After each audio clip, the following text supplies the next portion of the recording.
তাকওয়া যে শব্দটা কোরআনে বারবার ব্যবহার করা হয়েছে, এটা আমাদের বাংলায় ব্যবহার হয়, মানে আমরা এটাকে আমাদের বাংলা ভাষার মতো ব্যবহার করি, কে কিভাবে নিয়েছি ওটা যার যার কাছে।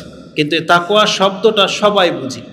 এমনকি আমরা কোনো প্রতিষ্ঠান করলেও দেখা যায় তাকওয়া নাম দিয়ে থাকি। অনেকে মার্কেটও করে তাকওয়া, প্রতিষ্ঠান সংগঠন করে তাকওয়া, মসজিদ করে তাও তাকওয়া, মাদ্রাসা করে তাকওয়া। তো তাকওয়া শব্দটা এটা আমরা ব্যবহার করি, কিন্তু কি অর্থে ব্যবহার করি এটা যে ব্যবহার করে সেই জানে। কিন্তু এর একটা নির্দিষ্ট একটা অর্থ তো আছে, যেই অর্থে ব্যবহার করি না কেন, কিন্তু আমি বোঝাতে চাইলাম এটা বাংলায় ব্যবহার হয়। আমরা সাধারণত যখন তাকওয়ার তর্জমা করি মূলত একটা শব্দ দিয়েই করি, সেটা হচ্ছে কি ভয়। যেমন কোরআন আল্লাহ যদি বলে থাকেন এই কথা ইত্তাকিল্লাহ, তখন আমরা তর্জমা করি আল্লাহকে ভয় করো, ইত্তাকুন্নার জাহান্নামের আগুনকে ভয় করো। এটা বলি কেন বলা হয় সেটাও একটু তাহকিক করে দেখা হলো। দেখলাম যে বাংলা ভাষায় মানুষের হৃদয়ঙ্গম করার জন্য, বোঝার জন্য সহজ একটা শব্দ তারা খুঁজেছে, যে কোনটা তাকওয়ার সাথে এক কথায় তর্জমা করা যায় যেটা সহজে মানুষ বুঝবে। এরকমের একটা তারা খুঁজেছে, খুঁজে দেখা গেল যে যে ভয়টা তাকওয়ার কাছাকাছিতে আসে। সেই জন্য ভাব অর্থটা মূলত রূপক অর্থে বলা হয় যে ইত্তাকিল্লাহ মানে আল্লাহকে ভয় করো, কিন্তু এটার শাব্দিক অর্থ না। আরবিতে ভয়, এটার আরবি হলো খৌফ বা খাসিয়া, এটা হচ্ছে ভয়। তাহলে খৌফ বা খাসিয়া যদি ভয় হয়, তাহলে তাকওয়াটা আবার ভয় হয় কি করে? আর তাকওয়া মানে যে ভয় না, খৌফ আর খাসিয়া মানে যে ভয়, এটা কোরআনের একটা আয়াত বললে আপনি বুঝতে পারবেন যে এটা দুইটা যে পৃথক জিনিস, এটা আপনি বুঝতে পারবেন। সূরা লোকমানের একটা আয়াত নিয়ে নেন, সেই আয়াতে আল্লাহ সুবহানাহু ওয়া তাআলা একেবারে শেষের দিকে ৩৩ নম্বর আয়াতটা দেখেন, তাতে আল্লাহ সুবহানাহু ওয়া তাআলা বলেছেন ইয়া আইয়ুহান নাসুত্তাকু রাব্বাকুম ওয়াখশাউ ইয়াওমা, হে মানব সকল, মানুষ তোমরা তোমাদের রবের ক্ষেত্রে তাকওয়া অবলম্বন করো। যদি বলেন তর্জমা করেন আল্লাহ তোমার রবকে ভয় করো, তারপরের শব্দটাই হচ্ছে ওয়াখশাউ ইয়াওমা, এই দিনকে ভয় করো। কোন দিন? ওয়াখশাউ ইয়াওমা লা ইয়াজজি ওয়ালিদুন আন ওয়ালাদিহি ওয়ালা মাউলুদুন হুয়া জাজিন আন ওয়ালিদিহি শাইআ। তার মানে এমন একটা দিন, যেই দিন বিচার যখন শুরু হবে, পিতা পুত্রের বা পুত্রর পক্ষ থেকে পিতাকে জাযা করা হবে না, দোষারোপ করা হবে না, অথবা শাস্তি স্বরূপ নিয়ে আসা হবে না। মানে এককে অন্যের বদলা দেওয়া হবে না, যার যার বদলা তাকে নিতে হবে। তার মানে বোঝা যাচ্ছে যে সেখানে পিতা পুত্রের কেউ কারো উপকার করতে পারবে না বিচারের মাঠে। এটা এই জন্য বলা হয়েছে কারণ দুনিয়াতেও যখন কোনো বিপদ আপদে বেঁচে যায়, পিতা সর্বাত্মক চেষ্টা করে তার সন্তানকে বাঁচাতে। সন্তান যতই খারাপ হোক, তারপরও ফেঁসে গেলে পিতা অনেক সময় জমি বিক্রি করে হলেও তার সন্তানকে বাঁচার জন্য চেষ্টা করে। তা আল্লাহ বলতেছেন কিয়ামতের মাঠে তো এটা হবে না, যে ফেঁসে যাবে সে ফেঁসে যাবে, তার বদলা তার পিতা হবে না, পিতার বদলা কোনো সন্তান হবে না। মানে খুব ভয়াবহ একটা ব্যাপার, যেখানে পিতা তার পুত্রকে বা পুত্র তার পিতাকে কোনো উপকার করতে পারবে না, সেটা কতটা ভয়ানক ব্যাপার হবে। এই জন্য আল্লাহ সুবহানাহু ওয়া তাআলা বলতেছেন ওয়াখশাউ ইয়াওমা, এই দিনটাকে ভয় করো। এখন আপনি কি তর্জমা করবেন? যদি প্রথমটাও তর্জমা করেন ইয়া আইয়ুহান নাস উত্তাকু রাব্বাকুম, তোমার রবকে ভয় করো, তাহলে এখানেও ভয় তর্জমা করলেন। আবার ওয়াখশাউ ইয়াওমা, এই দিনকে ভয় করো, তাহলে খাসিয়ার তর্জমা করলেন ভয়, তাকওয়ার তর্জমা করলেন ভয়। মূলত এটা সুন্দর হলো না। কিন্তু কেন তাকওয়ার ট্রান্সলেট ভয় দিয়ে করতে হয়? ওই যে আগেই বললাম, বাংলা ভাষার হিসাবে মানে বোধগম্য করার জন্য, মানে আপনি সহজেই কথাটাকে ক্যাচ করার জন্য একটা শব্দে তর্জমা করা হয়। কিন্তু তাকওয়ার মধ্যে একাধিক বিষয় শামিল, যেটা তুলে ধরার চেষ্টা করব। তো তাকওয়া মূলত ওয়াকিউন বা ওয়াকায়াতুন থেকে উদ্ভূত হয়েছে। তার মানে হলো দূরে থাকা, বেঁচে থাকা বা সাবধান থাকা। মানে যেই জিনিসটাকে কেন্দ্র করে তাকওয়া শব্দটা আসবে, সেই জিনিসের ক্ষেত্রে আপনাকে সতর্কতা অবলম্বন করতে হবে, বেঁচে থাকতে হবে, ভয় করে চলতে হবে। বেঁচে থাকার ভয়, এটাকে কিভাবে বোঝাই? যেমন যারা হেলমেট পরে, মোটরসাইকেল চালানোর জন্য হেলমেট পরে না, হেলমেট পরাটা হচ্ছে তাকওয়া। ভয়টা কিসের? অ্যাক্সিডেন্টে আঘাত পাওয়ার ভয় আর ট্রাফিকের জরিমানার ভয়, দুইটা ভয় কাজ করে এখানে। যে আমি যদি হেলমেট না পরি তাহলে অ্যাক্সিডেন্ট হলে ব্যথা পাওয়ার সম্ভাবনা আছে, আর যদি হেলমেট না পরি তাহলে আমাকে জরিমানা করা হবে, এটার ভয়। তাহলে ভয়টা হলো জরিমানার, হেলমেট পরাটা কিন্তু ভয় না, হেলমেট পরাটা হচ্ছে তাকওয়া। কারেন্টের কাজ যখন করা হয় তখন মেন সুইচ অফ করে কাজ করা হয়, ওই মেন সুইচ অফ করাটা হচ্ছে তাকওয়া, ভয়টা হচ্ছে কারেন্ট লেগে যাওয়া। ইলেকট্রিসিটি প্রুফ করে, মানে আপনাকে ডিফেন্স করে এমন টেস্টার বা এমন কিছু বা এমন গ্লাভস পরে কাজ করা, এটা হচ্ছে তাকওয়া। আর খাশিয়া বা খৌফ, ভয়টা হচ্ছে কি ওই কারেন্ট লেগে যাওয়া। এই জন্য যখন আপনাকে সতর্ক করা হয় তখন কিন্তু এই কথা বলা হয় না বাচ্চাকে যে এই যে সুইচটা দেখতো সেটাকে ভয় করবা, এটা কিন্তু বলা হয় না। বলা হয় এখান থেকে দূরে থাকবা। কোনটা বলা হয়? যে এর দ্বারার কাছে আসবি না। সতর্ক করা হয় এটা কিন্তু ধরবি না। কেন বলছেন? কারেন্ট আছে। তাহলে ধরবি না এটা তো নিষেধ, সতর্কতা। এখানে কাছে আসবে না বলা হয়েছে, যে তুমি পুকুরের কাছে যাইবে না, এটি তো সতর্ক করা হয়, তাই না? যেহেতু কিন্তু একা কিন্তু নদীতে নামবা না, কারণ এতে পানির স্রোত আছে। তাহলে না নামানো, এই যে কাছে না যাওয়া, এটা হচ্ছে তাকওয়া। আর ভয় হলো ওখানে নামলে ডুবে যাওয়া, ওটা হচ্ছে ভয়। কারেন্ট লেগে যাওয়া, এটা হচ্ছে ভয়। এই জন্য তাকওয়া মানি ভয় না, তাকওয়া মানি হচ্ছে আপনি বেঁচে থাকা, সতর্ক থাকা, সাবধান থাকা। এই অর্থে আল্লাহ সুবহানাহু ওয়া তাআলা তাকওয়াকে ব্যবহার করেছেন। আরেকটা এক্সাম্পল দেওয়া যেতে পারে, একটা হাদিসে আছে যেটা ইমাম মুসলিম কোট করেছেন। রাসূলুল্লাহ সাল্লাল্লাহু আলাইহি ওয়াসাল্লাম উপদেশ দিতে গিয়ে আমাদেরকে বলতেন, ফাত্তাকুদ দুনিয়া ওয়াত্তাকুন নিসা। এখন আপনি যদি এর তর্জমা করেন ভয়, তাহলে দুনিয়াকে কিসের ভয় পাবেন আপনি? মহিলাকে কিসের ভয় পাবেন? মহিলা আপনার কি ক্ষতি করবে? ঝগড়া লাগলে আপনার সাথে পারবে না তো মহিলা। তো রাসূল সাল্লাম বলেছেন ফাত্তাকুদ দুনিয়া ওয়াত্তাকুন নিসা।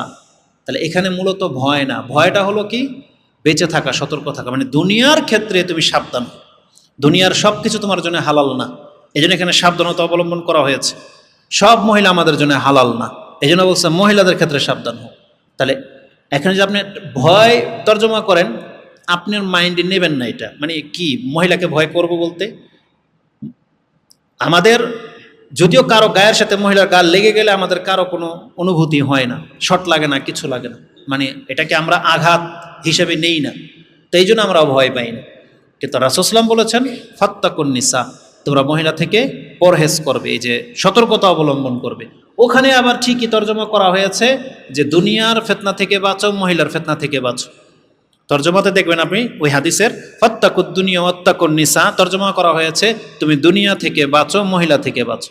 তখন বাঁচো অর্থে করা হয়েছে দূরে থাকো, বেঁচে থাকো। তাহলে ওটাই হলো আসল অর্থ, যে তাকওয়া মানে হলো বিরত থাকা, সাবধান বা সতর্ক থাকা। তা আল্লাহ সুবহানাহু ওয়া তাআলা যখন বলেছেন ওয়াত্তাকুল্লাহ, এখানে আল্লাহকে ভয় নেই, বরং আল্লাহর অসন্তুষ্টির কর্ম থেকে তুমি বেঁচে থাকো, এটা অর্থ হয়। আল্লাহর অসন্তুষ্টি হওয়া থেকে তুমি বেঁচে থাকো, ওই কাজ করো না যেটাতে আল্লাহ সুবহানাহু ওয়া তাআলা অসন্তুষ্ট হবেন। তাহলে এটা হলো শাব্দিক অর্থে যে বেঁচে থাকো বা সতর্ক থাকো। এটাও তাকওয়ার যথার্থ অর্থ না। এক কথায় তাকওয়াকে আপনি একটা শব্দ দিয়ে মানে আয়ত্ত করতে পারবেন না। তবে বেঁচে থাকো, সতর্ক থাকো, এটা যে এটার শাব্দিক অর্থ হয়, আরেকটা দলিল আমি আপনার কাছে পেশ করি।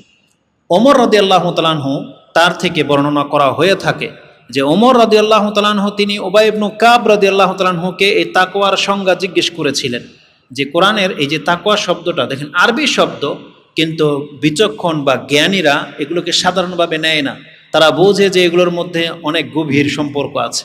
এই জন্য তিনি উবাই ইবনে কাব রাদিয়াল্লাহু তাআলাকে জিজ্ঞেস করেছিলেন, এই যে তাকওয়া যে শব্দটা আছে এটা আপনি কিভাবে বুঝেন, মানে এটা কি, তাকওয়াটা কেমনে বুঝবো? তখন ওমর রাদিয়াল্লাহু তাআলা আনহুকে জিজ্ঞাসা করা হয়েছিল যে আমা সালাকতা তারিকান যা শৌকাতিন, আপনি কি কখনো এমন কোনো রাস্তা দিয়ে পথ চলেছেন যেই পথে কাঁটাযুক্ত ছিল, মানে আশেপাশে কাঁটা সংকীর্ণ পথ ছিল, চলেছেন? বলছে নাম, চলেছি। বলছে ফাবিমা আমিলতা, আপনি কিভাবে পথ চলেছেন সেই রাস্তার মধ্যে? ফামা আমিলতা, কি করেছেন আপনি? তখন ওমর রাদিয়াল্লাহু তাআলা আনহু তিনি বলেন, আমি তখন শাম্মারতু ওয়াজতাহাত্তু, আমি তখন প্রচেষ্টা করেছি আর আমার কাপড়টাকে গুটিয়ে নিয়েছিলাম। যদি একটা চাদর থাকে শীতের দিনে, যেমন আমরা চাদর, ঢিলাঢালা চাদর ব্যবহার করি, তখন দেখা যায় অনেক সময় রিক্সাতে, বাসে, তারপরে আবার এমন ভিড়ভাড়ের মধ্যে আপনি দেখা যায় চাদরটাকে কিন্তু খুব টাইট করে জড়িয়ে ধরেন। বিশেষ করে উমরাতে যারা এই যে একটা কাপড় পরে তাওয়াফ করে ভিড়ের মধ্যে, দেখবেন সেই কাপড়টাকে কিন্তু আগে শক্ত করে বাঁধে, যাতে করে খুলে না যায়, যাতে অন্যের সাথে টান লেগে ছুটে না যায়। তো তিনি বলতেন যে কণ্টকযুক্ত রাস্তায় আমি যখন চলেছি, সম্মার্ত, আমি আমার কাপড়টাকে গুটাই নিলাম, ওয়াজতাহাত্তু, এবং প্রচেষ্টা করলাম। এই যে ইজতিহাদ মানে হলো খুব বেশি প্রচেষ্টা করা, সতর্কতা অবলম্বন করা। আমরাও করে থাকি। কখন? এখন তো প্রায় রাস্তাঘাট পাকা হয়ে গেছে, আলহামদুলিল্লাহ। এটা আল্লাহ সুবহানাহু ওয়া তাআলার ফজল করম যে আমরা এখন শহরের অন্তর্ভুক্ত হয়ে গেছি। আমরা যেটা দেখেছি, আমাদের মুরব্বীরা তো আরও কিছু দেখেছেন। আবার আমরা যেটা এখন পাস হয়ে গেছে, নতুন প্রজন্ম যারা, তারা এটা বুঝতে পারবে না যে এই নারায়ণগঞ্জেই এমন একটা পরিস্থিতি ছিল যেখানে পাকা রাস্তা খুব কম ছিল। বৃষ্টির সময় খুব কাদা হয়ে যেত। এখন ওই পারের অনেক রাস্তা আছে যেগুলো কাদা হয়ে যায়, যারা মাটির রাস্তা ব্যবহার করে। তো এঁটেল মাটির রাস্তা যদি কেউ গিয়ে থাকেন খালি পায়ে, তখন আমরা কিভাবে হেঁটেছি, যেই জায়গাগুলোতে পায়ের ছাপ বা গর্ত হয়ে আছে আমরা ওইখানে পাড়া দিয়েছি এবং আঙ্গুল দিয়ে প্রেস করে ধরেছি যাতে করে স্লিপ না করে। তো ওই জায়গাগুলোতে আমরা যখন পার হই তখন কদম যেন গুনে গুনে দিয়েছি প্রত্যেকে, যাতে করে স্লিপ না করে। স্বাভাবিকভাবে একটা হাঁটা আর ওই বিশেষ রাস্তায় হাঁটার মধ্যে পার্থক্য আছে না? তা আমরা প্রত্যেকে কিন্তু পিচ্ছিল জায়গাগুলোতে গুনে গুনে দেখে দেখে পা দিই, এটা আমাদের স্বভাব। আর কাদা রাস্তায় ঠিক তাই করি, যে যেখানে যে পাড়া দিয়েছে ওইখানে পাড়া দিয়ে আমরা পার হই। তাহলে এটাকেই বলা হয় ইজতিহাদ, সতর্ক সাবধান হয়ে চলা। তিনি বলতেন আমি ঠিক ওইভাবে পথ চলেছি। তখন উবাই ইবনে কাব বলেন, ফাকালা যালিকা তাকওয়া, এটাই হচ্ছে তাকওয়া। তার আমার গায়ে কাদা লেগে যাওয়া, কাটা লেগে যাওয়া থেকে বেঁচে থেকে আমি যে পদক্ষেপটা নিয়েছিলাম, এটাই হলো তাকওয়া। তা তাকওয়া হলো বেঁচে চলা, সতর্ক সাবধান হয়ে চলা। এটা হলো তাকওয়ার শাব্দিক অর্থে বর্ণনা করা হয়েছে। কিন্তু শরীয়তের ভাষায় যেই অর্থে তাকওয়াকে নিতে হবে আমাদের, এটার জন্য আপনি আব্দুল ইবনে মাসউদ এবং আলী রাদিয়াল্লাহু তাআলা আনহু থেকে একটা সংজ্ঞা পাওয়া যায়, আমাদেরকে সেটা ফলো করতে হবে। এটা হবে তাকওয়ার মূল অর্থ বা আসল উদ্দেশ্য। সেটা কি? তারা তাকওয়াটাকে এমনভাবে নিয়েছেন, কোরআনের একটা আয়াত আছে যেটা সূরা আলে ইমরান 102 নম্বর আয়াত, যেটা প্রত্যেক খুতবায় পড়া হয়। একটু আগে আমরা পাঠ করেছি যে ইয়া আইয়ুহাল্লাযীনা আমানুত্তাকুল্লাহা হাক্কা তুকাতিহ, তোমরা আল্লাহকে যথার্থ ভয় করে চলো। এই আয়াতের তাফসীরের মধ্যে গিয়ে আপনি পেয়ে যাবেন, ইবনে কাসিরও পাবেন, একটা হাদিস পেশ করা হয়। হাদিসটি সাহিহাইনে আল হাকিম, ইমাম হাকিম তার মুস্তাদরাকের মধ্যে উল্লেখ করেছেন হাদিস হিসাবে, যে আব্দুল ইবনে মাসউদ রাসূল সাল্লাল্লাহু থেকে বলেছেন। যে ব্যাখ্যাটা এখন করা হবে এটা স্বয়ং রাসূল করেছেন, এটা ইমাম হাকিমের বর্ণনাতে আছে। কিন্তু তার থেকেও সঠিক কথা হলো যেটা রাসূলুল্লাহ সাল্লাল্লাহু আলাইহি ওয়াসাল্লামের ব্যাখ্যা নয়, বরং এটা আব্দুল ইবনে মাসউদ রাদিয়াল্লাহু তাআলার ব্যাখ্যা। তার এটা মুরসাল হাদিস, মারফু না, মুরসাল। এটা হচ্ছে আব্দুল ইবনে মাসউদ রাদিয়াল্লাহু তাআলার ব্যাখ্যা, এটা রাসূল সাল্লাল্লাহু আলাইহি হাদিস নয়। এতদূর পর্যন্ত সঠিক।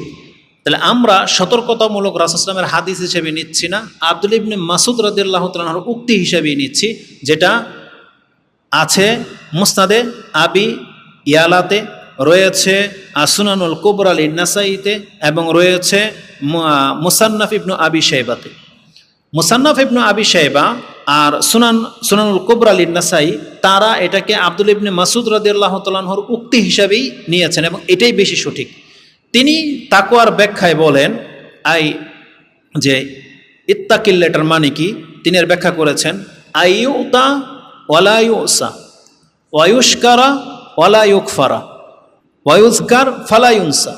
তিনটা শব্দ বলেছেন, যে যেখানে আল্লাহ বলেছেন তোমরা তাকওয়াবান হও, আল্লাহ যেন সেখানে আপনাকে তিনটা আদেশ করেছেন, যে বান্দা তুমি আমার আনুগত্য করো, তুমি আমার নাফরমানি হয়েও না। আইয়ুতা, তুমি আমার আনুগত্য করো, অনুগত হও, আমি যা তোমাকে বললাম এটা মেনে নাও, এটা হচ্ছে অনুগত হওয়া। ওয়ালা ইউসা, তুমি বিরুদ্ধাচারণ করো না। আর তুমি আমাকে স্মরণ করো, ওয়ালা ইউনসা, তুমি আমাকে ভুলে যেও না। মানে আল্লাহ সুবহানাহু ওয়া তাআলাকে ভুলে যাওয়ার কারণেই কিন্তু মানুষ পাপ করে, হারাম খায়। ওখানে আমরা আল্লাহর কথা মনে নেই, আমাদের ভুলে গেছি বিদায় পাপটা আমাদের দ্বারা হয়। আর ওয়ায়ুস্কার ওয়ালা ইউকফার, তুমি আমার শুকরগুজার বান্দা হও, তুমি না শুকরি কইরো না। তার মানে আব্দুল্লাহ ইবনে মাসউদ বলতে চাচ্ছেন, মুত্তাকি হতে হলে একজন ব্যক্তির মধ্যে তিনটা গুণ থাকতে হবে। সে আল্লাহর কথাকে মেনে চলবে, আনুগত্য স্বীকার করতে হবে, আল্লাহর শুকরিয়া আদায় করতে হবে এবং আল্লাহকে স্মরণ রাখতে হবে। এই তিনটা গুণ যার মধ্যে আছে সেই ব্যক্তি তাকওয়াবান ব্যক্তি বলে দাবি করতে পারবে। আর যার মধ্যে তিনটা গুণের কোনো একটাও ত্রুটি আছে, তাহলে সেই ব্যক্তি মুত্তাকি হইতে পারেনি। যদি এই সংজ্ঞা নেওয়া হয় তাহলে দেখা যাবে যে আমরা অধিকাংশ মানুষ এখনো মুত্তাকি হইতে পারি নাই। কারণ দেখা যাচ্ছে যে আমরা আল্লাহ সুবহানাহু ওয়া তাআলার বিধানের বহু কিছু মেনে চলি না, আমরা বিরুদ্ধাচারণ করি। এটা হচ্ছে আমাদের সবচেয়ে বড় ত্রুটি। কারণ আল্লাহ সুবহানাহু ওয়া তাআলা আমাদেরকে যেইভাবে দিন অতিবাহিত করতে বলেছেন সকাল থেকে সন্ধ্যা পর্যন্ত, দেখা যাবে যে এর মধ্যে 100টা আদেশ নিষেধ থাকলে তার মেজর সংখ্যা আমরা লঙ্ঘন করতেছি, আমরা সেগুলোকে আদায় করি না। তো যার ফলে আমরা তাকওয়াবান হতে পারতেছি না। তো তার এই সংজ্ঞাটা খুবই গুরুত্বপূর্ণ, যে তিনি বলেছেন যে তাকওয়া অবলম্বন করতে হলে আপনার আমার মধ্যে তিনটা গুণ থাকতেই হবে। আপনার আমার মধ্যে, অন্তরের মধ্যে এটাকে জমা করতেই হবে যে আমি আল্লাহর বিরুদ্ধাচারণ করব না, আল্লাহ আমাকে যে অবস্থায় রেখেছেন তার শুকরিয়া আদায় করতে হবে এবং আল্লাহকে ভুলে গেলে চলবে না, আল্লাহকে স্মরণ রাখতে হবে। আল্লাহর স্মরণ এটা কতটা গুরুত্বপূর্ণ, আল্লাহ যেখানে যেখানে পাপ থেকে বাঁচার জন্য তাকওয়ার আদেশ করেছেন ওই জায়গাগুলোতে আল্লাহর স্মরণের কথাও আল্লাহ উল্লেখ করে দিয়েছেন। যেমন ধরেন জুমার নামাজের পরে বলা হয়েছে ফাইজা কুদিয়াতিস সালাহ ফান্তাশিরু ফিল আরদ ওয়াবতাগু মিন ফাদলিল্লাহ। ঠিক আছে, নামাজের পরে তোমরা জমিনে ছড়িয়ে পড়ো, তোমরা আল্লাহর রিজিক তালাশ করো। সেখানে গিয়ে আল্লাহ কি বলেছেন? ওয়াবতাগু মিন ফাদলিল্লাহ ওয়াযকুরুল্লাহা কাসীরান লাআল্লাকুম তুফলিহুন, যে তোমরা সেখানে গিয়ে আল্লাহকে অধিক মাত্রায় স্মরণ করবে যাতে করে তোমরা মুক্তিপ্রাপ্ত হতে পারো, সফলকাম হতে পারো। কারণ বাজারে রাস্তাঘাটে ইনকাম করতে গিয়ে যদি আমরা আল্লাহকে ভুলে না যাই তাহলে আমরা হক হালাল পথে থাকতে পারবো। আর যদি আমরা আল্লাহকে ভুলে যাই সেখানে আমরা হালাল হারাম ভুলে যাব, তখন যা খুশি তা সব আপনার মাল। এই জন্য আল্লাহ বলছেন ওয়াযকুরুল্লাহ কাসীরান, তোমরা অধিক মাত্রা আল্লাহকে স্মরণ রাখবে। কেনাকাটার ক্ষেত্রে, যে কোনো ডিল, ব্যবসা বাণিজ্য করার ক্ষেত্রে ওখানে যদি আমরা আল্লাহকে স্মরণ রাখতে পারি তাহলে আমরা কারোর সাথে দুর্নীতি করব না, আমরা কাউকে ঠকাবো না। এবং ওই ব্যক্তি যদি আল্লাহর স্মরণ রাখে তাহলে আমাকে ঠকাবে না, দুর্নীতি করবে না। এটা অত্যন্ত জরুরি। তাহলে তাকওয়ার মধ্যে তিনটা গুণ থাকতে হবে। এক হলো আল্লাহর আনুগত্য, এক হলো আল্লাহকে স্মরণ করা এবং আল্লাহর শুকরগুজার বান্দা হওয়া। এই তিনটা জিনিস থাকতে হবে, যেটা আব্দুল্লাহ ইবনে মাসউদ রাদিয়াল্লাহু তাআলা আনহু থেকে কোট করা হয়েছে। মুস্তাদরাক আল হাকিমের মধ্যে 3159, যেমনটা বলেছি সুনানুল কুবরা লিন নাসাইতে 11847 এবং মুসান্নাফ ইবনু আবি শাইবাতে 34553 আপনি এই ব্যাখ্যাটা পেয়ে যাবেন। তাহলে আব্দুল্লাহ ইবনে মাসউদ রাদিয়াল্লাহু তাআলা আনহু থেকে তাকওয়ার সংজ্ঞাতে আমরা তিনটা জিনিস পেলাম, যে একজন ব্যক্তিকে মুত্তাকি হতে হলে তার অন্তর আনুগত্যশীল হতে হবে, শুকরগুজার হতে হবে এবং আল্লাহকে স্মরণকারী হতে হবে। এটা হচ্ছে তাকওয়াবানদের আসল পরিচয়। আলী রাদিয়াল্লাহু তাআলা আনহু থেকেও ঠিক অনুরূপ একটা সংজ্ঞা ব্যক্ত করা হয়ে থাকে, যে তাকে যখন জিজ্ঞাসা করা হয়েছিল তিনি বলছেন আত-তাকওয়া হিয়া আল খাউফু মিন জালিল। জালিল আল্লাহ সুবহানাহু ওয়া তাআলার একটা নাম, আল খাউফু মিন জালিল, আল্লাহ সুবহানাহু ওয়া তাআলাকে ভয় করে চলা। এই যে দেখেন, তাকওয়া মানে যে ভয় না শুধু রূপক অর্থে, মানে একটা, কেউ যদি বলে আল্লাহকে ভয় করে চলো তার মানে একটা পেলেন আপনি, এখানে আরও কিছু জিনিস মিসিং হয়ে যায়। এই জন্য আরবিটাকে শুধু বাংলায় এক শব্দে ব্যাখ্যা করা সম্ভব না। তাল খাউফু মিন জালিল, একটা জিনিস হচ্ছে এই খৌফ, তাকওয়ার মধ্যে খৌফটা আছে। আর অল আমালু বিত-তানজিল, আমল করতে হবে আল্লাহ যা নাজিল করেছেন সেই বিধানের উপরে। মানে আমরা যে কোনো আমলই করি না কেন আমাদেরকে দেখতে হবে এটা আল্লাহর পক্ষ থেকে দিক নির্দেশনা আছে কিনা, মানে ওহির জ্ঞানের ধারা সেটা আমি আর আপনি প্রাপ্ত হলাম কিনা। ওয়াল আমালু বিত-তানজিল বলা হয়েছে। আর ওয়াল কানাআতু বিল কালিল, আপনার অল্প হলেও সেটাকে আপনার যথেষ্ট মনে করতে হবে। ও কানাআতু মানে আপনি হায় হুতাশকারী না, ওর কিছু মালিক হয়েছেন আপনি, তাতে আপনি মানে সন্তুষ্ট প্রকাশ করতে হবে, নিজেকে অভাবমুক্ত ভাবতে হবে। আমরা কেউই অভাবমুক্ত না। একজন অনেক টাকার মালিক, অনেক কোটিপতিও আপনি খোঁজ নিয়ে দেখেন, সেও ফিল করে যে সেও অভাবমুক্ত না, তারও কোনো না কোনো ঘাটতি আছে। এই জন্য কেউ গানি হওয়ার সংজ্ঞা বলতে পারবে না যে পৃথিবীতে কোনো ব্যক্তি সে স্বয়ংসম্পূর্ণ, মানে সব দিক থেকে তার কোনো ঘাটতি নাই। যদি এমন কোনো ব্যক্তি থেকে থাকে, তারপরও তার অন্তরের মধ্যে উকি দিয়ে দেখতে বলেন, তার অন্তর বলতেছে না এখনও ঘাটতি আছে। কারণ রাসূলুল্লাহ সাল্লাল্লাহু আলাইহি সাল্লাম বলেছেন, মানুষের ফিতরতি এটা, যদি আদম সন্তান কাউকে উপত্যকা ভরা একটা স্বর্ণের মালিক করে দেওয়া হয়, তাহলে তার আবদার থাকবে দ্বিতীয়টা, এভাবে তৃতীয়টা, একমাত্র আদম সন্তানের পেট কবরের মাটি ছাড়া ভরবে না। রাসূল সাল্লাল্লাহু আলাইহি ওয়াসাল্লাম এটা বলে দিয়েছেন, এটা আমাদের ফিতরত। এই জন্য আমরা সবাই অভাবী, কিন্তু তারপরেও অন্যরা যেভাবে খাবার দাবার খায়, চলাফেরা করে, তার থেকে আমরা অনেকটা অভাবী। মেনে নিলাম আপনার ঘরে আজকে দুপুরে তেমন ভালো কোনো খাবার ছিল না, অভাবী। ভালো কোনো চিকিৎসার ব্যবস্থার জন্য ওই রকমের আর্থিক অর্থ করি নাই, বা আরও অনেক অভাবীদের মেসেজ আমাদের কাছে আসে।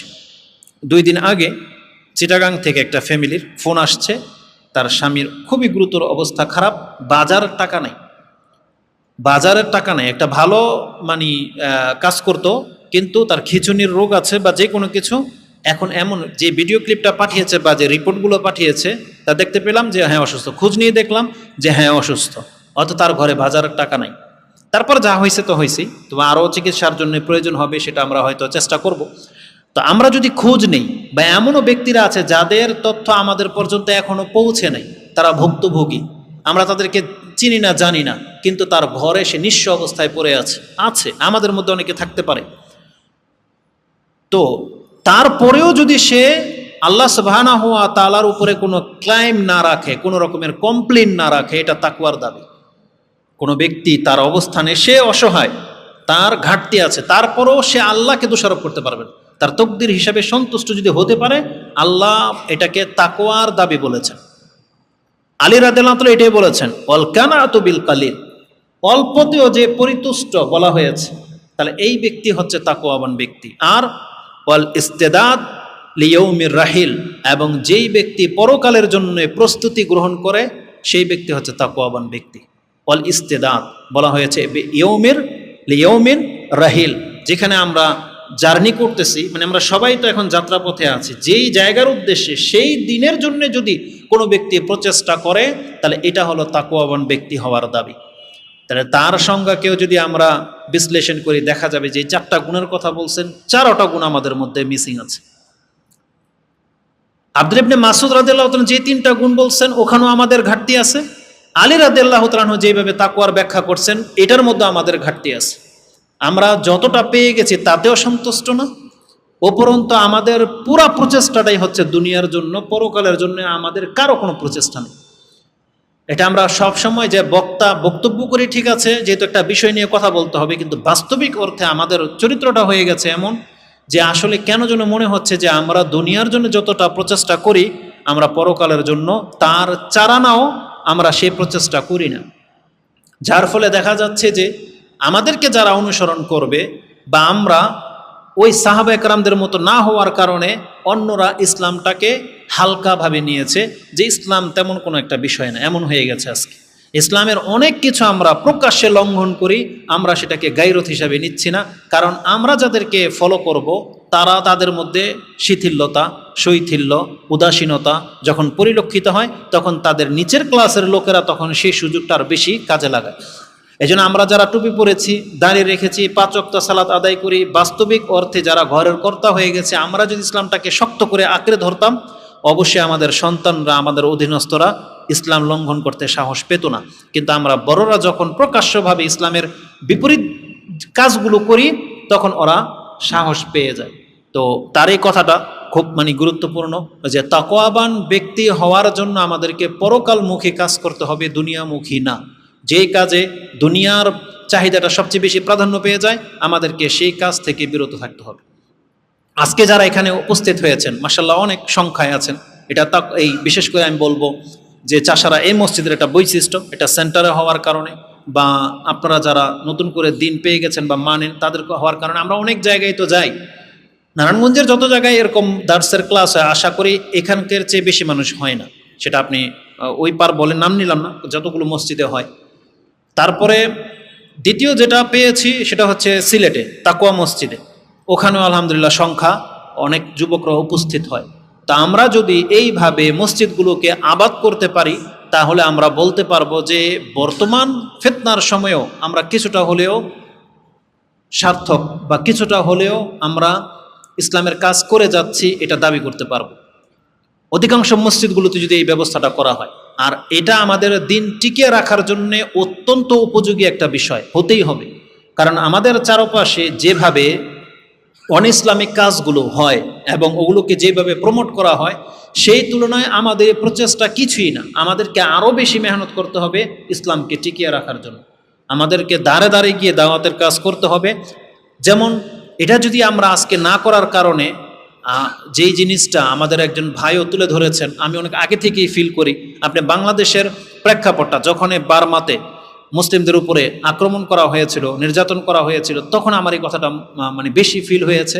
যখন দেখতেছি যে ইন্ডিয়াতে মুসলিমদের উপরে নির্যাতন করা হয়, তখন আপনাকে এটা বেশি ফিল করা উচিত। কিন্তু যদিও আমরা উদাসীন হয়ে গেছি, কোরআনের একটা আয়াতকে কেন্দ্র করে আমার একটা ভয় সবসময় কাজ করে। আমরাও তো সৎ না, তবে মানে ভয়টা এই জন্য কাজ করে, বাংলাদেশকে যখন আল্লাহ ধরবে তখন আল্লাহ তো বেছে বেছে মারবে না, তখন মাইটটা কিন্তু আমাদের উপরেও পড়বে।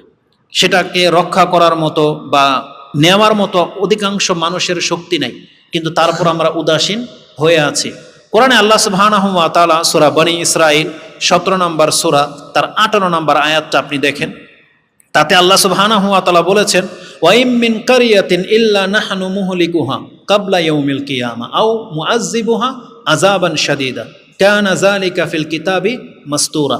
আল্লাহ বলতেছেন, আমার যে কিতাব আছে লৌহে মাহফুজের মধ্যে, ওটার মধ্যে আমি এটা লিখে রাখছি যে কিয়ামত আসার আগেই আমি এমন কোনো জনপদ নাই যেগুলোকে আমি হালাক না করে দেব, আর অন্তত পক্ষে শাস্তি তো অবশ্যই দেব।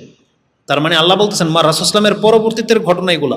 আল্লাহ পুরো পৃথিবীকে ধ্বংস করার আগে পুরো পৃথিবীটাকে এত বড় প্রশস্ত রাখবেন না, তার আগেই বহু অঞ্চলকে আল্লাহ হালাক করে দেবেন, গুটিয়ে মানুষকে একদিক মুখে করে দেবেন। আর আল্লাহ মুসলিমদের সম্পর্কে বলতেছে, আও মুআযযিবুহা আযাবান শাদীদা, আমি এমন কোনো জনপদ নাই যাকে আমি কঠোরভাবে শাস্তি না দেব। এটা কিয়ামতের আগেই ঘটবে। তো বার্মার মুসলিমদের উপরে একটা ঝড় চলে গেছে অলরেডি, ইন্ডিয়ার মুসলিমদের উপরে চলতেছে। আমরা বাংলাদেশি মুসলিমরা কেন যেন আল্লাহর কাছ থেকে মানে উদাসীন হয়ে গেছি। আমরা হয়তো এমন আল্লাহর ওলি হয়ে গেছি যে আমরা ভাবতেছি এখন যদি আমরা পাপ করি আল্লাহ হয়তো আমাদেরকে ধরবে না, আমাদের এমনটা ভাব চলে আসছে। কিন্তু আপনি আমাদের ভৌগোলিক এরিয়াটা দেখেন। যদিও এই আয়াতটা আমার উদ্দেশ্য ছিল না এই মুহূর্তে, আল্লাহ সুবহানাহু ওয়া তাআলা আরেকটা আয়াতে বলেছেন যে আমি তোমাদের জন্য দুইটা শত্রু রাখছি, এক হলো ইয়াহুদ ওয়াল্লাযিনা আশরাকু, এবং যারা শিরিক করে। মানে মুসলিমদের দুইটা সবচেয়ে বড় শত্রু যারা মুসলিমদের রক্তের পিপাসু, একটা হলো ইহুদি আর একটা হলো আল্লাহ মুশরিক বলছে। ওয়াল্লাযিনা আশরাকু, যারা আল্লাহর সাথে শিরিক করে, তাওহীদবাদীদের সবচেয়ে বড় শত্রু হচ্ছে মুশরিক। এবার আপনি হিসাব করে দেখেন, এই দুইটা দল পৃথিবীর দুই প্রান্তে আছে। ইহুদি আছে আমাদের পশ্চিমে আর মুশরিক আছে পূর্ব। পৃথিবীর মিডলে মুসলিমরা থাকে। সৌদি আরব থেকে আমরা আমাদের চারপাশে দেখেন, আমাদের এখানে ইহুদি নেই। বাংলাদেশে ইহুদিদের নিয়ে কোনো ভয় নেই, কারণ কোনো ইহুদির দ্বারা আমাদের ক্ষতি হবে এমনটা না। কিন্তু আমাদের যদি কেউ ক্ষতি করে, কারা করবে? মুশরিক, যারা আল্লাহর সাথে শিরিক করে। তাহলে আপনি এবার চোখ ফেরান তো দেখি, দক্ষিণ পাশে বঙ্গোপসাগর আর তিন পাশে কারা বাস করে? মুশরিকরা বাস করে, কাফের মুশরিকরা বাস করে। আর আমাদের তিন দিক থেকে ঘিরে রেখেছে মুশরিকের একটা বড় অংশ, হিন্দু জাতি, বৌদ্ধ। তাহলে আমাদেরকে যদি শাস্তি দিতে হয়, তাহলে এই অমুসলিমরা যদি শুধু খালি ঝাঁপিয়ে, আল্লাহ যদি এদেরকে আমাদের উপরে চাপিয়ে দেয়, আমাদেরকে বঙ্গোপসাগরে ঝাঁপ দেওয়া ছাড়া বিকল্প কোনো আর রাস্তা নাই, আছে? নাই। কারণ আমাদের পাশে এমন কোনো রাষ্ট্র নাই, মুসলিম রাষ্ট্র যারা আমাদেরকে আশ্রয় দেবে। বার্মার একটা রাস্তা হয়তো আল্লাহ করে দিয়েছিলেন বাংলাদেশের মাধ্যমে, যে তারা ঢুকতে পেরেছে, কিন্তু আমরা ঢুকবো কই? কিন্তু আমরা এটা নিয়ে কেউ ভাবি না। এই জন্য আমাদেরকে যে দাওয়াতি কাজ করতে হবে, বাংলাদেশটাকে মুসলিম রাষ্ট্র করতে হবে, ইসলামিক রাষ্ট্র করতে হবে, এবং এটার আয়তনটাকে যে আরো বাড়াতে হবে। আমরা সেই প্রচেষ্টা করি না, বরং আমরা নিজেদের মধ্যেই দ্বন্দ্বে লিপ্ত। কোন্দল আমাদের মধ্যে যতটুকু আছে ততটুকু আমরা তছনছ করে দিচ্ছি। গ্রুপিং করে দুই দল হওয়ার কারণে আমাদের দেশের সম্পদে আমরা নষ্ট করে দিচ্ছি। তাহলে আমরা আর বাড়াবো কোত্থেকে? বরং আমরা আমাদের বিপদ করে নিজের পায়ে নিজে আমরা কুড়াল মারছি। আল্লাহ সুবহানাহু ওয়া তাআলাকে দোষ দিয়ে কোনো লাভ নেই। যখন ওই সমস্ত উগ্রবাদী, আপনি জানেন, আমাদেরকে এক ভাই আমাকে একটা ভিডিও ক্লিপ পাঠিয়েছে, একটা প্রতিবেদন। হিন্দু কিছু লোক, তারা ইয়ং বয়সের পোলাপান যারা স্কুল কলেজে পড়ে, ওরা প্ল্যানিং করে কাজ করে, মুসলিম মহিলাদেরকে নষ্ট করার প্ল্যানিং করে কাজ করতেছে, প্রেম প্রীতির খেলা খেলে, এমনকি নাম নাকি চেঞ্জ করে কাজ করে, মুসলিম সেজে কাজ করে, হিন্দু হিসেবে না। এক তো দল আছে, ও কোনো ধর্মই নাই, কিছু মুসলিম মহিলারা আছে, ও ধর্ম মানে না, ওর কোনো ধর্ম নাই, ও ইউনিভার্সিটিগুলোতে হস্টেলগুলোতে যার তার সাথে যা খুশি তা করতেছে, সম্পর্ক করতেছে। অত দূরে যাওয়া লাগবে না, আমাদের খুব কাছের মানুষকে আমরা দেখেছি খ্রিস্টান ছেলেকে বন্ধু বানাতে, খ্রিস্টান ছেলেকে। আমি প্রাইমারিতে যখন পড়তাম, ফাইভে প্রাইমারিতে পড়তাম, তখনই আমাদের এক আত্মীয়, একটা মেয়ে, ওই হিন্দু ছেলেকে পছন্দ করে। আজ থেকে আরো 20 বছর আগের কথা, মানে প্রাইমারি তো অনেক আগের কথা বলতেছি।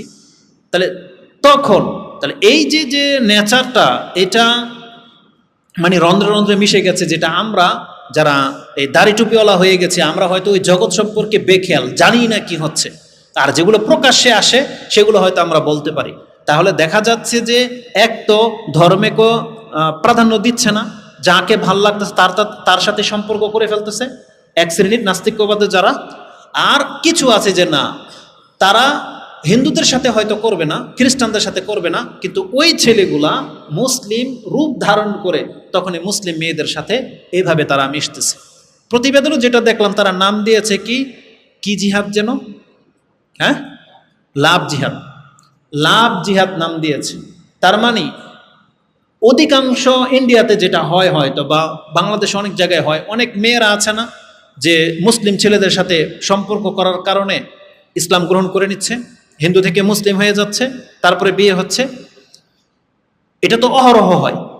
হিন্দুরা চালাকি করে কি করতেছে, যে আমাদের মেয়েরা যখন মুসলমান হয়ে যাচ্ছে, তাহলে ওদের মেয়েদেরকে আমরা ছাড়বো না, আমরা মুসলিম সেজে ওদেরকে বিয়ে করবো, বাচ্চা টাচ্চা দিয়ে বাস ছেড়ে দেব। খোঁজ নিয়ে দেখা গেল যে অধিকাংশ ছেলেগুলা হিন্দু, এবং তাদের সাইড আছে, সদস্য আছে, তারা এইভাবে প্ল্যানিং করে কাজ করে, আর কত জঘন্য ভাষায় কমেন্ট করে। তো এগুলো আমাদেরকে সতর্ক করতে হবে। বিশেষ করে আমাদের স্কুল কলেজে যারা দায়িত্বশীল আছে, টিচাররা আছে, তারা নোংরা হয়ে গেছে, অনেক নোংরা। তাদের এই নোংরামের মধ্যেও তাদের উচিত তাদের এই সন্তানদেরকে অন্তত বাঁচানো, যাতে করে এই ধরনের খেল অমুসলিমরা আমাদের সন্তানদের সাথে খেলতে না পারে। জেনা করা, প্রেম প্রীতি, এগুলো পাপ, মুসলিম সমাজের পাপ, কিন্তু সেটা বিধর্মীদেরকে লেলিয়ে দেওয়া আমাদের এই সম্প্রদায়ের উপরে, এটা আমাদের টিচারদের মোটেও কাম্য নয়। তাদেরকে সতর্ক সাবধান করা উচিত ছিল। তাই বলে যে মুসলিম ছেলেদের সাথে প্রেম করবে এটা প্রমোট করতেছি না, ওটা তো হারাম আমরা বলি, কিন্তু তারপরেও অমুসলিমদের সাথে এই সুযোগ করতে দেওয়া যাবে না। এটা আমাদেরকে সজাগ থাকতে হবে। তো কথা হচ্ছে যে আমরা যেইভাবে উদাসীন হয়ে গেছে আল্লাহর বিধান লঙ্ঘন করার ক্ষেত্রে, আল্লাহ তো ওয়াদা করে রেখেছেন যে আমাদেরকেও ধরবেন। তাহলে আপনি চিন্তা করে দেখেন যে ভূমিকম্প যদি আল্লাহ না দেয়, জলোচ্ছ্বাস যদি না আসে, এগুলো দিয়েও হালাক করে দেওয়া যথেষ্ট, কিন্তু তার চাইতেও মারাত্মক হবে যদি এই কাফেরা আমাদের উপরে চেপে যায়। আর যেখানে মুসলিম হয়ে আঘাত করে শুধু অন্য দল করার কারণে, আপনাকে রাস্তায় পেলে পিটিয়ে মেরে দিবে, এটা এমন নেচার তৈরি হয়ে গেছে। আর যখন সেটা ধর্মীয়ভাবে আসবে, আপনাকে কি করা হবে? ধর্মীয়ভাবে যখন কেউ কাউকে আঘাত করে, সেটা কিছু ভিডিও ক্লিপ তো দেখেছি, কত জঘন্যভাবে যে আঘাত করে, কত কঠিনভাবে যে মারে, সেগুলো আপনারা চিন্তা করে দেন। আমরাও হয়তো ওইরকমই করব কোনো অন্য জাতির সাথে, যদিও ইসলাম আমাদেরকে নিষেধ করেছে। কারণ জিহাদের ময়দানে যখন মানুষের মাথা কিন্তু ঠিক থাকে না, কারণ কাফের যখন আমরা পাবো তখন মারতে কিন্তু কেউ কম মারবে না, কিন্তু ইসলাম বলছে না, ওকে মুসলা করা যাবে না, নাক কান চোখ কাটা যাবে না। তাহলে ইসলাম মানার কারণে মুসলিম সৈন্যরা হয়তো এটা করে না, কিন্তু অমুসলিমরা ওরা তো ঠিকই করে। তো এই জন্য এই নির্যাতন থেকে বাঁচতে হলে আমাদের ইসলামটাকে আরও বেশি শক্তিশালী করা উচিত। ইসলাম শক্তিশালী হলে আমরা নিরাপদে থাকব, আমরাই শান্তিতে থাকব। কিন্তু ইসলাম যদি দুর্বল হয়ে যায়, তাহলে আমরাই কিন্তু ধ্বংসের দিকে চলে যাচ্ছি। তো তাদের এই ব্যাখ্যাগুলা, যে তাকওয়া অবলম্বন করা মানে হচ্ছে আমাদেরকে পরকালমুখী হওয়া, পরকালের জন্য পাথেয় জমা করা, এটা হচ্ছে তাকওয়ার সংজ্ঞা থেকে আমি আপনাদেরকে বললাম। একজন কবির একটা কবিতা উল্লেখ করেছেন ইবনে কাসির, তিনি তার কিতাবের মধ্যে, কবিতার মধ্যে তাকওয়ার সংজ্ঞাটাকে এইভাবে উল্লেখ করেছেন, খাল্লি যুনুবা সাগীরাহা ওয়া কাবীরাহা যাকাত তুকা। তুমি ছোট হোক বড় হোক পাপকে ছেড়ে দাও, সে পাপটা ছোট হোক অথবা বড় হোক ছেড়ে দাও, এটাই হচ্ছে তাকওয়া। তিনি বলছেন খাল্লি যুনুবা সাগীরাহা ওয়া কাবীরাহা, ছোট হোক অথবা বড় হোক তুমি পাপটাকে ছেড়ে দাও, যাকাত তুকা, এটাই হচ্ছে তাকওয়া। ওয়াসনা কামাশি ফাওকা আরদি শাওকি ইয়াহজারুহু মা ইয়ারা। তুমি যখন রাস্তায় চলবে, কাঁটাযুক্ত কোনো পথ, কাঁটা দেখতে পেলে সেখান থেকে বেঁচে চলো, এটাই হচ্ছে তাকওয়া। তিনি বলতেছেন লা তাহকিরান্না সাগীরান ইন্নাল জিবালা মিনাল হাসা। তুমি কোনো পাপটাকে হালকা মনে করো না, কারণ প্রত্যেকটা পাহাড় হয়েছে বালুর কণা দিয়ে, মানে প্রত্যেকটা পাহাড় উঁচা মাটির যে টিলা, এটা জমা হয়েছে প্রত্যেক ওরা বা প্রত্যেক চাঙ্গারি বলেন, পাতি বলেন, কি বলেন, যেটাতে মাটি বয়ে নেয়, কুটরি বা যেটা কি আমরা কি বলি, ওরা বলি না আমরা, হ্যাঁ মাটির ওরা বলে না, যেটা ওই যে মাটির মেটালের যে কাজ করে, ঝাঁকা চাকা যেটাই বলেন। তার মানে একটা বিশাল পুকুর যখন খনন করে, মাটি যখন ওই যে ইটের ভাটাগুলোতে দেখেন বিশাল উঁচা করে মাটি ফেলা হয় নাই, এই এত মাটি যে জমছে কিসের মাধ্যমে, ওই এক এক ওরা যেটা মাথা দিয়ে বয়ে নেওয়া আসা হয়েছে, ওই ওরা দিয়েই ফেলতে ফেলতে এত বিশাল মাটির পাহাড়ে পরিণত হয়েছে। তাহলে আমরা যদি লক্ষ্য করি যে 30 জন লোক যদি 1 মাস কাজ করার কারণে একটা 1 একর জায়গাকে পুকুর বানায় ফেলতে পারে, সে মাটি দিয়ে যদি একটা টিলা বানায় ফেলতে পারে, তাহলে আপনার আমার 20, 30, 40, 50 যত বছর আমরা বেঁচে থাকবো, সেই 50 বছরের যদি এক টুকরি পাপ জমা করা হয়, তাহলে কি হবে রেজাল্ট? তো তিনি বলেছেন ছোট হলেও সেখান থেকে বাঁচতে হবে, কারণ ছোটগুলাই পরবর্তীতে পাহাড় সমতুল্য হয়ে যায়। তাহলে সংজ্ঞার ক্ষেত্রে এই কথাগুলো আপনি পাবেন যে তাকওয়া মানি হলো তাহলে পাপ থেকে বেঁচে থাকা, তাকওয়া মানি হলো আল্লাহ সুবহানাহু ওয়া তাআলার সন্তুষ্টিকে খেয়াল রেখে চলা, তাকওয়া মানি হলো পরকালমুখী কাজ করা, দুনিয়ামুখী না। তাহলে এই গুণগুলো যার মধ্যে থাকবে সেই ব্যক্তি তাকওয়াবান ব্যক্তি হতে পারবে, আর এটাই হচ্ছে তাকওয়া। এবার আসুন এ তাকওয়ার গুরুত্ব